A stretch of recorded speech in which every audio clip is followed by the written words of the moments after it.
Hallelujah. प्रभु यीशु मसीह के मधुर नाम में आप सभी को प्रेमी सलाम। परमेश्वर का धन्यवाद करते हैं कि उसने आज जीवित और जीतों की पृथ्वी पर रखा। उसके नाम की महिमा और तारीफ करते हैं।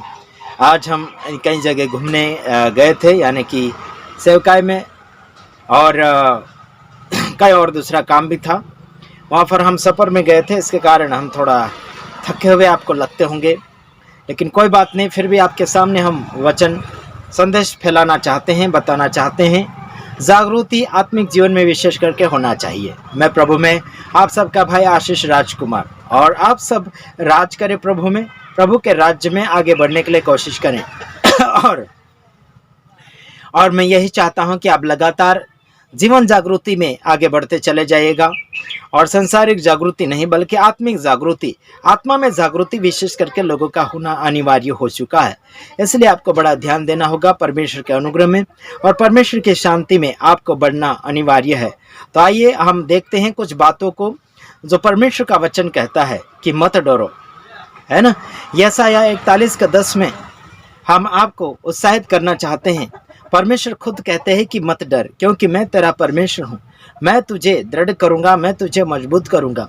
ऐसा परमेश्वर का वचन कहता है, यानी कि खुद परमेश्वर आपको और मुझे कह रहे हैं आपको डरने की आवश्यकता नहीं है, आपको हताश होने की आवश्यकता नहीं है, आपको निर्बल और कमज़ोर होने की आवश्यकता नहीं है, बल्कि आपको आत्मिक जीवन में आगे बढ़ोतरी महसूस करना चाहिए, और लगातार आपको आत्मिक जीवन में बढ़ना चाहिए।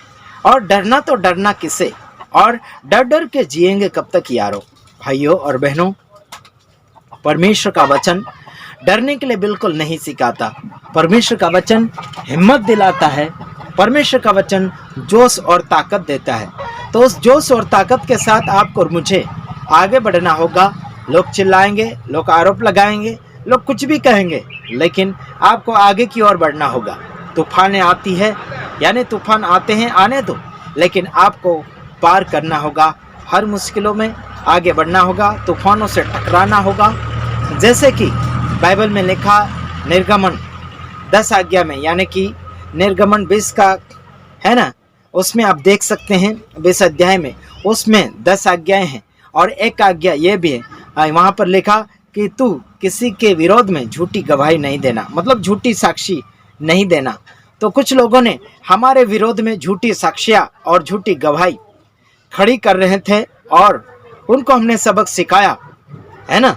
और बहुत सारी ऐसी बातें जो है झूठी गवाही मेरे विरोध में खड़ी कर रहे थे, और झूठे गवाह भी तैयार कर चुके थे, लेकिन कुछ बातें हमने वहाँ पर फरमाया उनको, तो वो पीछे हटे हैं। और इतना बताना चाहता हूँ, वो भी कौन है? सेवक है, प्रभु के दास है, वो भी भविष्यवक्ता है। हाँ जी, उन्होंने हमारे खिलाफ में झूठे गवाह खड़े किए थे, लगभग 3 गवाह, है ना। मुझे फंसाने के लिए 3 गवाह खड़े किए थे, और धमकियां भी दे रहे थे। मेरे मुंह के ऊपर नहीं, बल्कि किसी के मुंह के ऊपर बोल रहे थे, है ना। तो देखिए, मैं किसी धमकियों से डरता नहीं, और ना ही तुम्हारे अलग प्रकार के जो झूठे गवाह हैं वो मुझे फंसाने के लिए कितना भी कोशिश कर ले। आशीष राजकुमार फंसने वालों में से नहीं है, है ना। फंसाता तो बिल्कुल नहीं, बल्कि फंसे हुए को बाहर निकालता है। क्या कभी वो फंस सकता है? मेरे भाइयों बहनों, हम लोगों को फंसाते नहीं, हम लोगों को फंसे हुए को बाहर निकालते हैं।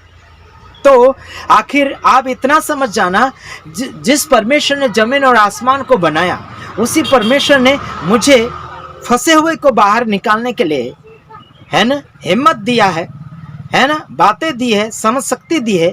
तो क्या परमेश्वर मुझे फंसने देगा? क्या किसी को सक्सेस होने देगा क्या मेरे विरोध में?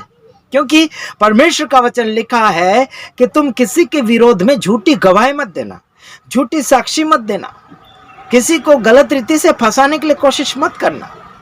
निर्गमन 20 अध्याय में आप देख सकते हैं, वहां लिखा 10 आज्ञा में कि तुम किसी के विरोध में झूठी गवाही मत देना।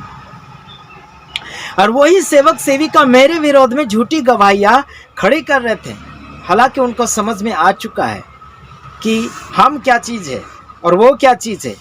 हालांकि वहाँ पर हमने उनकी परीक्षा ले ली है और जांच भी कर लिया कि वो झूठे भविष्यवक्ता है, और झूठे मसीह लोग हैं, और झूठे विश्वासी है। सच्चाई से अगर उनका काम नहीं बन पाया, तो झूठ से करने के लिए कोशिश किया, बल्कि प्रभु यीशु मसीह मार्ग और सत्य जीवन है। क्या सत्य में अगर चलते तो झूठे गवाह खड़े करते क्या? सत्य में अगर चलते तो क्या झूठ का सहारा लेते क्या? बिल्कुल नहीं। सत्य कभी झूठ का सहारा नहीं लेता। सत्य तो सत्य, सच का ही सहारा देगा और सच का ही मुकदमा लड़ेगा या फिर सच्चाई का ही पक्ष में रहेगा, झूठ का बिल्कुल नहीं। वहां पर समझ गए हम लोग कि वो झूठा भविष्यवक्ता है और था भी और है भी, है ना। और झूठे वो सेवक है और लोमड़ी है। क्या है? लोमड़ी है। मेरे कहने का मतलब है वो डरपोक है। जो डरता है वो मरता है, जो डरता नहीं वो जीता है। मेरे कहने का मतलब है झूठी गवाही खड़े करने वाले और जो डरने वाले हैं, उनको डर है कि शायद कुछ हमारे द्वारा उनका बिगड़ा ना हो जाए, या फिर उनका जेब ना खाली हो जाए, या फिर उनकी कलिशा ना खाली हो जाए। ये उनका डर है। हाँ जी मेरे भाइयों और बहनों, हमने अगर आपके विरोध में कुछ बोला है तो यहाँ पर धन्यवाद दीजिए परमेश्वर को, है ना। मेरे लिए प्रार्थना कीजिए। बाइबल में लिखा विरोधियों के लिए प्रार्थना करें। अगर मैं आपका विरोधी हूँ तो और मुझे आशीष दीजिए, और मेरे लिए प्रार्थना कीजिए, और मेरे लिए प्रभु से और प्रार्थना कीजिए। हाँ जी, झूठे गवाह खड़े करके झूठे गवाह खड़े करके क्या मुझे और बर्बाद करने के लिए कोशिश कर रहे हैं? इसका मतलब समझ जाना चाहिए वहाँ पर कि जो मेरे विरोध में झूठे गवाह खड़े कर रहे हैं, है ना, कुछ तो पुलिसों को फोन करवाते हैं, है ना, कुछ विरोधियों को फोन करवाते हैं, कुछ कॉल अलग अलग अधिकारियों को फोन कराते हैं मेरे ऊपर, है ना। मैंने सारे लोगों का रिकॉर्डिंग किया है और यूट्यूब के ऊपर भी डालते रहता हूँ। और मैं डरता किसी बाप से नहीं, इतना याद रखना, किसी बाप से नहीं डरता। कोई भी हो गया, बड़ा हो गया छोटा हो गया, किसी बाप से डरता नहीं हो। समझ में आ गया कि नहीं? क्योंकि मेरे साथ वो प्रभु है जो आपके साथ नहीं है। समझ में आ रहा कि नहीं?